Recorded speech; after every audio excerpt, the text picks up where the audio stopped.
Selamat pagi mahasiswa. Hari ini kita akan melanjutkan kuliah kita di kelas manajemen perawatan. Ya, kita akan diskusi tentang Total Productive Maintenance atau TPM. TPM atau Total Productive Maintenance merupakan suatu pendekatan yang diawali di Jepang untuk memaksimalkan efektivitas diri dari setiap fasilitas dan peralatan yang digunakan dalam industri. Jadi pendekatannya adalah perbaikan tanpa henti, ya. Terus-menerus melakukan inovasi untuk meningkatkan kondisi perusahaan, terus berbenah, terus bergerak, tidak diam dan menunggu kehancuran, ya. Jadi TPM juga berlaku untuk semua jenis bisnis yang menggunakan peralatan. Apa itu TPM? TPM adalah dianalogikan sebagai medical science kalau untuk mesin, ya, seperti manusia ini ada medical science-nya, adalah program perawatan yang menciptakan konsep baru untuk perawatan pabrik dan mesin, ya. Ini adalah harus melibatkan strategi manajemen secara luas dari atas sampai ke bawah karena hubungannya dengan alur produksi, hubungannya dengan anggaran, hubungannya dengan kepuasan konsumen. Jadi harus dari level operator sampai ke level direktur harus benar-benar memahami ini, bukan hanya mengejar target produksi, tapi juga harus mempertimbangkan faktor kerusakan dan kualitas produk, ya. Nah, makanya itu nanti akan dibuat dalam sebuah teamwork, ya, edukasi, training, komunikasi, dan pemberian semangat kepada pihak-pihak yang berperan. Ya, kita tahu bahwa ini adalah seperti bathtub yang dibalik, ya. Seiring dengan waktu maka operating performance-nya akan turun, ya. Dalam jangka waktu tertentu tergantung pada merek dan peralatan, kita masih mempunyai survei kurva yang cukup landai, ya. Tapi setelah ada perbaikan dan penggantian kemudian turun banyak dan mengalami kerusakan sehingga tidak bisa berfungsi. Sering pada tahap ini, ya, mesinnya digunakan sebagai redundant, bukan dijual, karena kalau dijual cuma jadi besi bekas. Ada 3 komponen TPM. Yang pertama adalah total approach, kedua maintenance, dan ada productive action. Total approach artinya apa? Melibatkan semua aspek peralatan, operator yang menjalankan setup maupun merawat mesin. Productive action adalah sikap proaktif terhadap kondisi dan operasi peralatan bertujuan untuk perbaikan tingkat produktivitas serta unjuk kerja sistem secara keseluruhan. Maintenance, penerapan metodologi yang praktis, yang perawatan yang praktis dilakukan oleh operator mesin dan bagian perawatan untuk menjamin efektivitas seluruh perawatan produksi. Ya, ini adalah 3 komponen dari TPM. Apa tujuan TPM? Yang pertama adalah memaksimalkan penggunaan mesin, ya. Sehingga nanti kita akan bicara bahwa penggunaan mesin kemarin sudah kita pelajari, itu bukan hanya dilihat dari jumlah produksi, tapi juga dari jumlah kualitas produk juga. Secara selain availability juga ada product quality yang digunakan sebagai ukuran, ya. TPM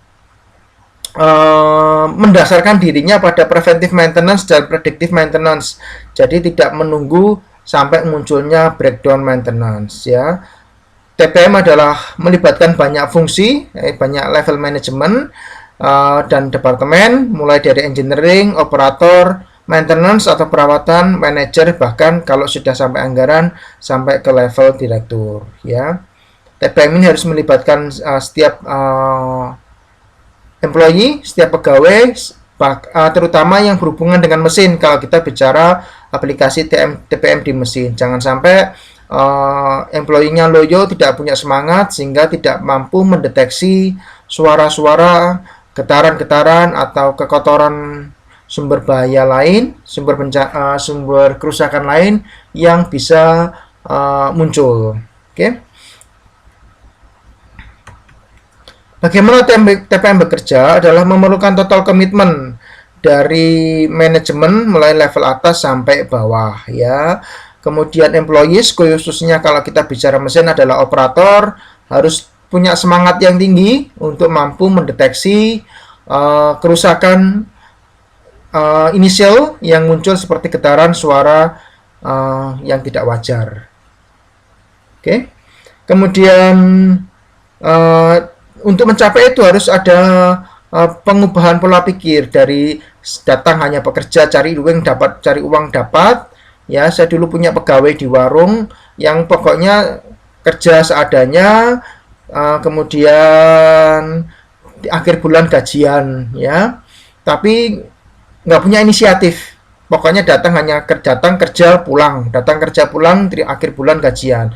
Nggak punya inisiatif membersihkan. Kalau nggak disuruh membersihkan ya nggak bersihkan. Nah, contohnya seperti pegawai seperti ini nanti di pabrik, ya.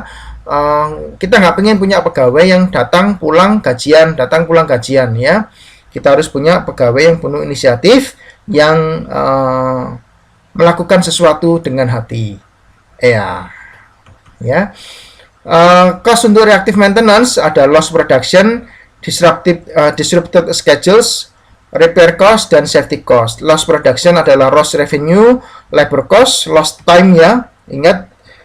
Ingat lost time, ya. Mesin rusak kita tetap bayar pegawai, tetap bayar pajak, tetap bayar listrik, ya. Lost capacity karena tidak mampu memenuhi kebutuhan pasar. Disrupted schedules ada premium time, panic cost, subcontracts, ya. Kalau kita mendadak kita dapat harga yang mahal dari subkon kita. Lost orders, ya. Disruption to other machinery. Repair cost, maintenance labor, spare parts, subcontract help. Safety cost, standby machinery, safety stocks, ya. Ini harus dipertimbangkan. Juga kecelakaan kerja nanti costnya mahal, kerusakan lingkungan juga mahal. Jadi semuanya harus dilakukan dengan hati-hati. Kuncinya ada di mana? Ada di maintenance. Makanya tolong diperhatikan bahwa maintenance ini bukan menghambur-hamburkan uang, tapi adalah untuk menjaga aset kita sehingga tidak timbul hal-hal yang tidak diinginkan yang saya sebutkan tadi. 5 pilar untuk TPM adalah implement improvement activities, menciptakan sistem untuk autonomous maintenance perform bagi yang dilakukan oleh operator, sekali lagi bekerja dengan hati, ya. Mendevelop sistem perawatan yang terschedule, ya. Kemudian implement training course, misalnya gimana sih mendeteksi suaranya, kemudian gimana sih operator ini menggunakan alat-alat untuk predictive maintenance dan sebagainya. Ya, ini adalah 5 pilar TPM. Ada individual kaizen, ya.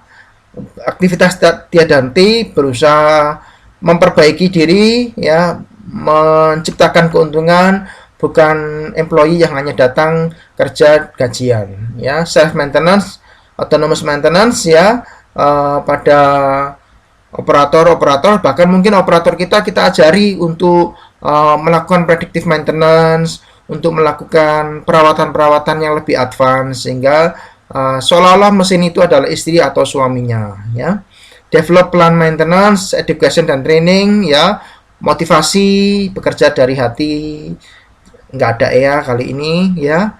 Kemudian training peralatan, ya. Kemudian create sistem untuk maintenance prevention design, ya. Mungkin mereka ada ide, mungkin ada masukan yang harus kita dengarkan. Jangan diabaikan begitu saja. Oke, 8 pilar TPM lainnya adalah focus improvement, Kobetsu Kaizen, autonomous maintenance, Jitsu Hosen, plan maintenance, Keikaku Hosen, training dan education, early project management, quality maintenance, office TPM, safety and environmental management. Total productive maintenance implementation ada 12 step yang meliputi preparation, kick-off, implementation, dan stabilization. Preparation berarti apa? Suatu program bahwa manajemen akan melakukan ini, ya, supaya tidak ujuk-ujuk jadi kemudian diterapkan. Ini sering banyak dilakukan oleh perusahaan. Perasaan, pikiran, dan waktu pekerja ini tidak disiapkan dengan baik, moro-moro ujuk-ujuk jadi suatu program yang dijalankan. Padahal belum tentu semuanya ini benar. Karena apa? Nah, kalau manajemennya tidak mendengarkan masukan operator, apa yang terjadi kendala di mesin dan sebagainya, ya bagaimana membuat keputusan yang baik, ya kalau ya informasinya tidak benar atau tidak komplit, ya. Kemudian kick off, invite customer, affiliated companies dan subcon, kita ngomong enaknya gimana, ya. Jangan pokoknya saya berkuasa, saya buat program selesai, itu bodoh, ya. Kemudian implementation, ya, develop equipment management program, develop plan maintenance program, develop autonomous maintenance program, ya, peningkatan skill, ya, dari production dan maintenance personal, develop early equipment management program, misalnya pembelian alat-alat untuk predictive maintenance, kemudian membuat matrix untuk kontrol, project management untuk melakukan kontrol bagaimana posisi kita di antara project-project lainnya, menggok kanan, menggok kiri, atau tetap berada di jalurnya, ya. Stabilization, perfect TPM implementation, dan raise TPM levels. Step 1 adalah announce top management decision to introduce TPM, ya. Ada ada briefing, ada pemanasan, ya. Diberitahu employee-nya bahwa nanti begini, tujuannya begini, aktivitasnya begini, keuntungannya begini, ya. Kemudian step 2, introduction education campaign, siapa yang berhak, kita hire dari mana, programnya apa saja, ya. Dan dipastikan semuanya mendapat informasi yang sama supaya tidak ada miskomunikasi. Kemudian step 3, TPM promotion, special committees at early level to promote TPM, again pengumuman, pendekatan humaniora, ya, artikel, videos, poster supaya bisa bekerja dengan hati. Ya. Step 4, establish basic TPM policies and goals, analysis existing conditions, set goals, dan predict results. Step 5, preparation dan formulasi untuk master plan. Master plan lays out your goals, ya. Apa yang kita lakukan, tujuannya kemana, kontrolnya gimana, ya.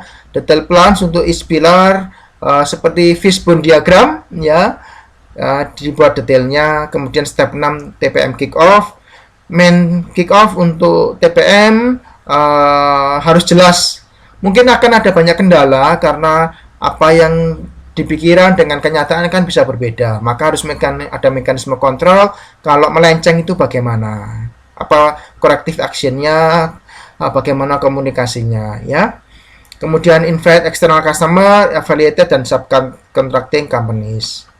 Step 7, develop equipment management program, ya, toolsnya seperti apa, form project teamsnya seperti apa, project manajemennya seperti apa, equipmentnya seperti apa, bagaimana menganalisa problem, bagaimana mengidentifikasi problem, mendevelop solution. Nah, semuanya ini melibatkan sampai level operator, bukan hanya manajemen saja. Typical membership of team, 5 to 7 operators yang berpengalaman, dan yang ada muda, karena dari yang muda ini kadang-kadang perlu dibimbing juga untuk masa depan perusahaan.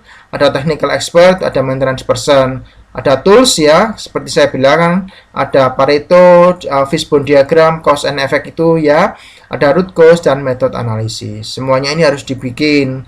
Kita sudah belajar apa itu Pareto diagram, ya. Step 8, develop plan maintenance program, set up plans dan schedules untuk carry out work on equipment before it breaks down, ya. Ini adalah plan maintenance, ya, preventive maintenance, bukan breakdown maintenance. Juga nanti ada predictive maintenance, kita mencegah breakdown maintenance tapi dengan harga yang mahal. Contohnya begini, kalau mencegah breakdown maintenance yang mahal, kita ganti oli seminggu sekali. Betul, mesinnya awet, tapi kan boros di oli. Kasarannya seperti itu, ya. Include manajemen untuk spare part dan tools. Oke. Demikian pertemuan hari ini, kita lanjutkan step 9 dan sampai akhir di pertemuan berikutnya. Terima kasih, sampai jumpa.